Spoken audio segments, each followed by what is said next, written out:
Hello, and welcome to Songs for the Struggling Artist, the blog cast. This is Emily, and it would be funny if there were someone else that were here suddenly. That would be so, fun, actually. Somebody else want to host the podcast sometime? You could read the blog. Anyway, let me know, because that'd shake things up, wouldn't it? Anyway, hello and welcome, and thank you so much for listening. Today's blog is out of order. Not in the sort of British way of saying out of order. It is just out of order in terms of when they got published. There is a previous blog that I am going to record for the podcast that is in waiting. Not because of the blog itself, but because this is the news. I got a ukulele for my birthday, and it is super fun. It's so funny because, if you'd said, Emily, do you want a ukulele? I'd be like, it's all right. I'm good. But now that I have a ukulele, I think it's the greatest thing ever. So I'm learning a couple songs on the ukulele. That's why this one is late as well, because I want to be able to put the ukulele songs here on the podcast. And the other one, it's going to be for the blind submission blog, is in process, because not only am I learning it, but I am going to have a special guest on the podcast on the song for the podcast. I don't know what to call it. Anyway, it's not going to be just me. It's super fun. I'm having a really great time getting that song organized for you, but it's going to take a little minute because it's not just me. So that's why that one is in reserve. It is coming. It just requires some organization and some practice, which is what is happening over here. And it is good times. I wish you could be a fly on the wall. However, that one is not yet arrived, and what we'll have today is another ukulele song, which I am doing by myself, so it's a little bit easier to get to quickly. I'm still not a master of the ukulele. I have not even had this thing a week yet, so it's not like I'm not a great ukuleleist yet. Perhaps I will be. I don't know. That's coming at the end of this podcast. Meanwhile, this podcast was inspired by some shows I saw and a movie I saw. I very fortunately got invited to go and see the whole Harry Potter sequence maybe a month ago at this point. Anyway, so I had a response, of course, because of course I did. But yeah, you'll hear all about it in a moment. So here it is, actually. That moment has arrived, and here this is the blog. It is called Harry Potter and the Hangover. We watched The Hangover one night when it seemed like a couple of dumb laughs might be just the remedy for the world's cruelties. A couple of dumb laughs were about all we got out of it in the end, and half of them were from us, about what extraordinary stereotypes all the killjoy women were. We cracked ourselves up adding lines. That no-fun bride is mad we lost her fiancé right before her wedding. God, women are so annoying. My friend could not get over how conventional and conservative it was. It seems like it's this crazy, harebrained tale of wild excess. But in the end, I don't think this needs a spoiler alert, really all that happened is that the guys got super drunk and gambled. Sure, they also stole a tiger and one of them got married, but the crazy things were all sort of socially fine. All sexual behaviors were within appropriate Hollywood bounds. That is, they ogled and groped the strippers, but didn't have sex with them. Even the one who got married to a stripper only cuddled with her. It was a crazy night in Vegas for which there was always a sort of reasonable explanation. When it's all over, everyone could return to his conventional suburban life without incident. It's just a little release for a couple of days in Vegas. The most transgressive thing that happened, really, was that Zach Galifianakis' character carried a purse. and was not bothered about its not being manly. It made me think about one of the theories of comedies that I studied in college. The Hangover wants to be one of these pastoral comedies, where the protagonists go into the woods and lose all social convention, and then can return to their more conventional lives with new information, having shifted what may have previously seemed unshiftable. Rosalind has to go into the Forest of Arden dressed as a boy to get the man she loves, and by the time she's done, the rightful Duke has been restored to the throne and 4 marriages have been performed. The Hangover apes this sort of structure in that 4 guys go into the woods, Las Vegas, and by the time they emerge, one of them is broken up with his abusive girlfriend. Otherwise, everyone's lives are pretty much the same. There's no real release in this release comedy. Back to the suburbs, everyone! Until the next time we get drunk. Conventional. Conservative. Which brings me to the Harry Potter play. Harry Potter and the Cursed Child is a lot better a play than The Hangover is a movie. It's funnier, too. But, like The Hangover, it is remarkably conventional and conservative. There are a lot of reasons this is surprising. 1, it's about magical people with magic powers in a magical land. They could be so much more interesting than us. 2, it was made by some of the most skilled creative theater makers we have. 3, the author of the books and the story on which the show is based is in a position wherein she does not need the money or the prestige from this show. She can afford to take some risks that the rest of us might not. And yet. Now, before I break down why this show is conventional and conservative, I want to acknowledge some of the ways it was successful for me. Number 1, cape choreography. Note to my theater-making self, all future set changes will now require cape swirling. It is a very satisfying way to disappear a chair. 2, whatever that time shift tech was, it blew my mind. If I'd seen it on screen, I'd have thought nothing of it, but on stage, it was miraculous. 3, it is no small accomplishment to keep an audience interested for over 5 hours of theater. 4, the staging was A+. Likewise, the design, performances were on point. If you're going, I think you'll find something of merit. It's a better time in the theater than a lot of things I see. However, fundamentally, it is the story of a father and son who just don't seem to understand each other. This is perhaps the most common story in the Western canon.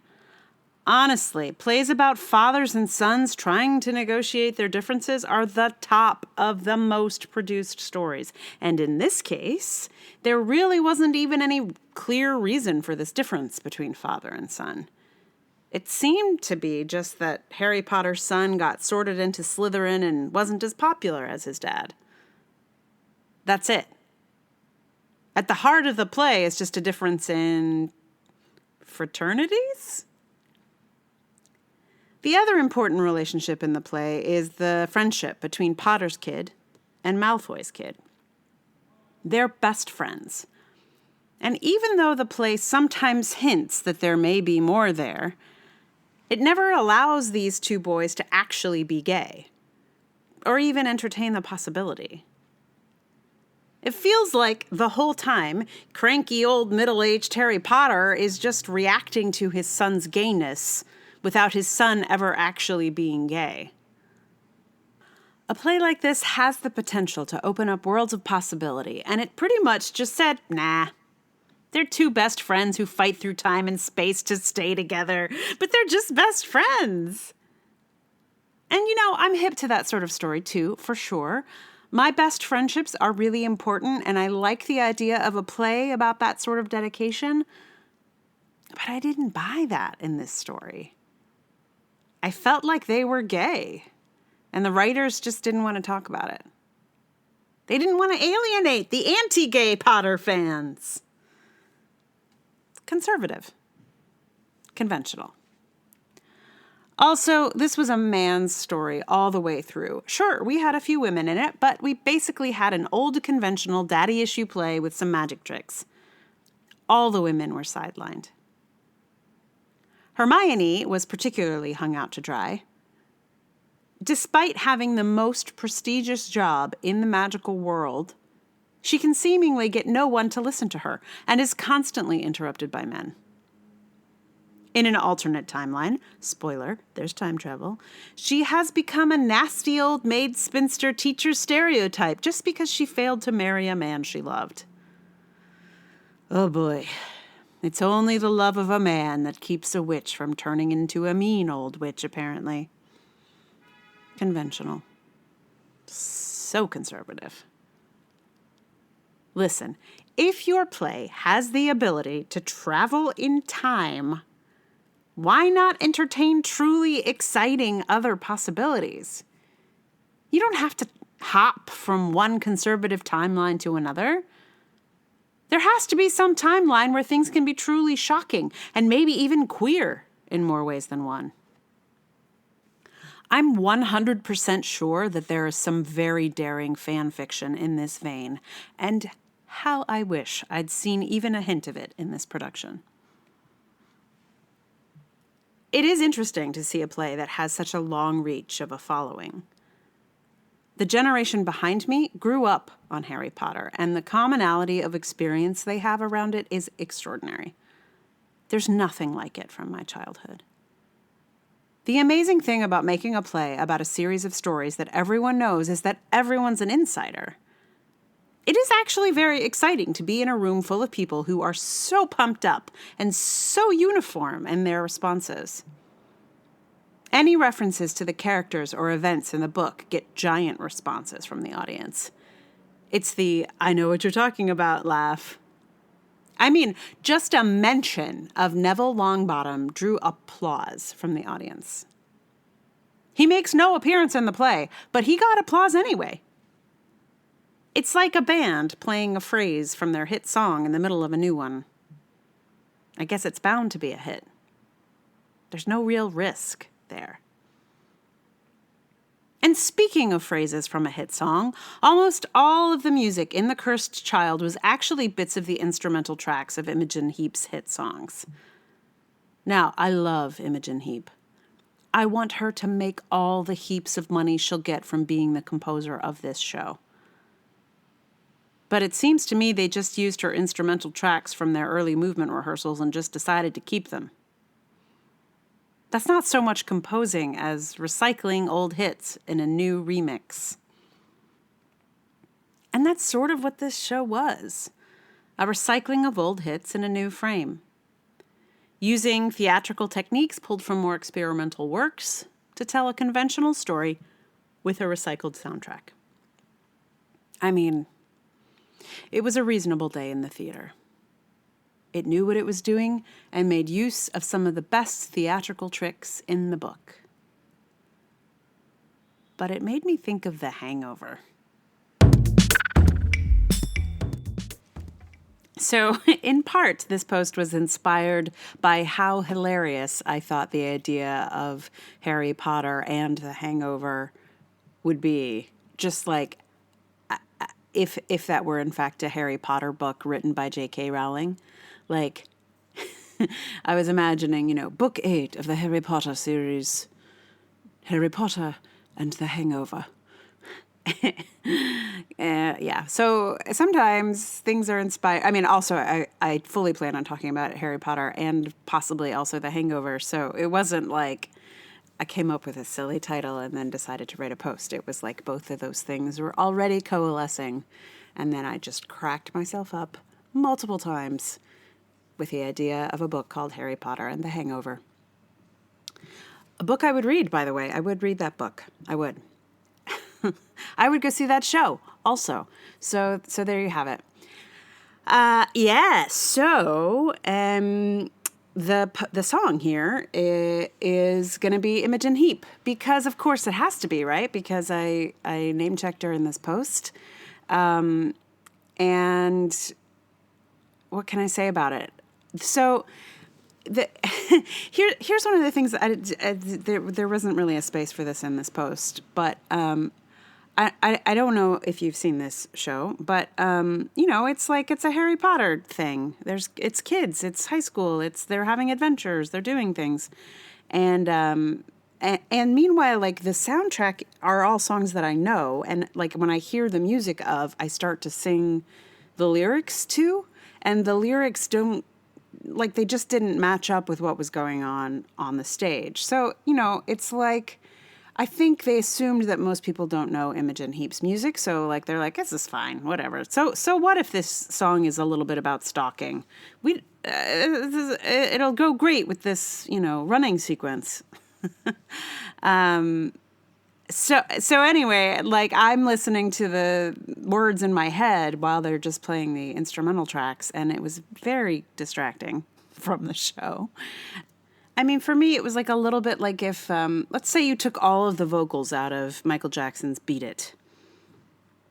Meanwhile, you're hearing the music and you're singing to yourself, beat it, just beat it. And like, meanwhile, it's like a love scene that's happening on the stage. And it's just like it creates a creative cognitive dissonance, which was much of my experience of Harry Potter. Again, not really a place for it within the context of this blog, but I can tell you, this is the podcast extra. Where I break down how weird it is to hear some of your favorite hit songs performed to choreography. Yes. But that said, I decided, okay, well then I should maybe do a Imogen Heap song since I name-checked her. And I was trying to figure out what to do and how to do it. And then I got this ukulele. So what I'm going to do here is Imogen Heap's Good Night and Go, the music of which was featured in Harry Potter without the vocals.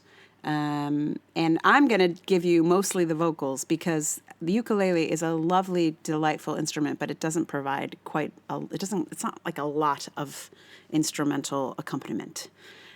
So in a way, I'm sort of doing the opposite of the Harry Potter experience with this very same song that is featured in Harry Potter.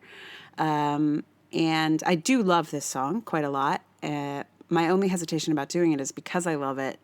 And I'm like, I don't know if I can, pull it off. But this is, stripped down, right to the core, what's actually happening in the song. And this is the maiden voyage of the ukulele. So, whee! So Good Night and Go will be up shortly. Meanwhile, if you'd like to support the podcast, and it is always much appreciated, tell your friends. Do the stars on all the platforms like the iTunes, any place you listen to a podcast. If you'd like to throw some financial support at the podcast, that would be amazing. Top place to do that would be Patreon to join in as one of the patrons. And that's patreon.com/Emily R. Davis. There's also PayPal and Ko-fi. All of those links are in the show notes. So if you want to just link on over to any of those, it would be most welcome and deeply appreciated. And, you're already doing the main support, which is to listen. So that's awesome. Thank you.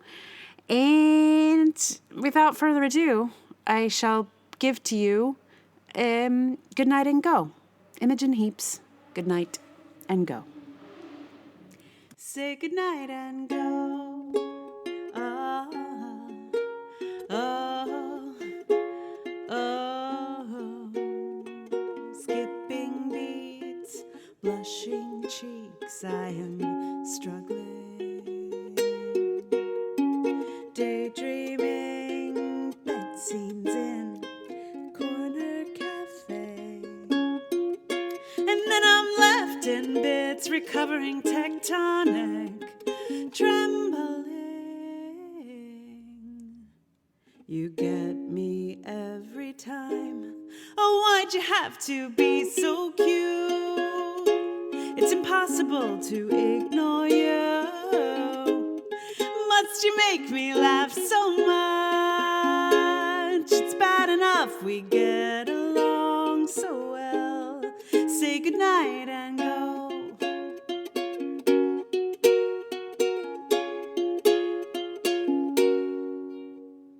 Follow you home. You got your headphones headphones on and you're dancing. Got lucky, beautiful shot. You're taking everything off. Watch the curtains wide open. Following the same routine, flicking through the TV, relaxed and reclining. And you think you're alone. Oh, why'd you have to be so cute? It's impossible to ignore you. Must you make me laugh so much? It's bad enough we get along so well. Say goodnight and go. One of these days you'll miss your train and come stay with me. It's always say goodnight and we'll have drinks and talk about things and any excuse to stay awake with you. You'll sleep here, I'll sleep there, but then the heating may be down again at my convenience. We'd be good, we'd be great together. Go.